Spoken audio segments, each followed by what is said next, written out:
அரிஞ்சு வச்சிருக்க காய்கறி வந்து குக்கரில் சேர்த்துக்கணும். தேவையான அளவு உப்பு, 1/4 ஸ்பூன் கரம் மசாலா, 1 ஸ்பூன் வெறும் மிளகாத்தூள், தேவையான அளவு தண்ணி.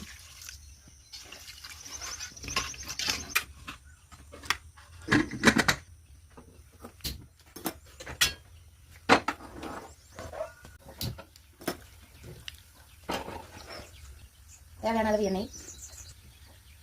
எண்ணெய் காஞ்சோடனே தேவையான மசாலா, சோம்பு, காரத்துக்கு ஏற்ற மிளகு, ஏலக்காய், சீரகம், பட்டை, பூ, கிராம்பு, இது நானே தெரியல. இப்போ வந்து இதெல்லாம் சேர்த்து வதக்கி எடுத்துக்கலாம். இது நல்லா வதங்கினோடனே இது வந்து ஒரு பிளேட்டில் எடுத்துக்கலாம்.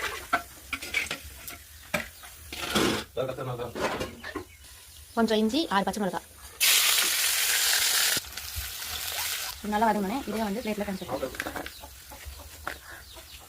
இப்போ அரிஞ்சு வச்சிருக்கிற 4 வெங்காயம்.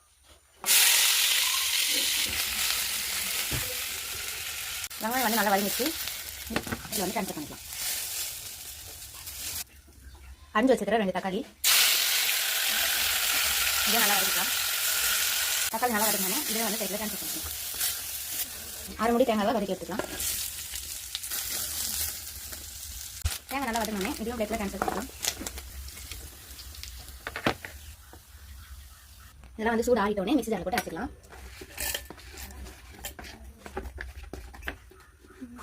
ஃபஸ்ட்டு வந்து மசாலா, இஞ்சி, பச்சை மிளகா, வெங்காயம் போட்டு அரைச்சி எடுத்துக்கலாம்.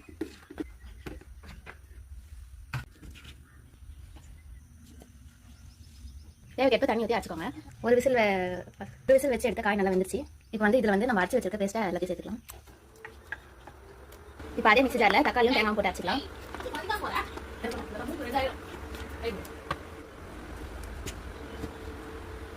இப்போ அரைச்சி வச்சிருக்க தேங்காயும் தக்காளியும் குக்கரில் சேர்த்துக்கோங்க. இது எல்லாத்தையும் கலக்கிடுவோங்க. இதில் 1 கிளாஸ் தண்ணி சேர்த்துக்கோங்க. தேவையான உப்பு போட்டுக்கோங்க.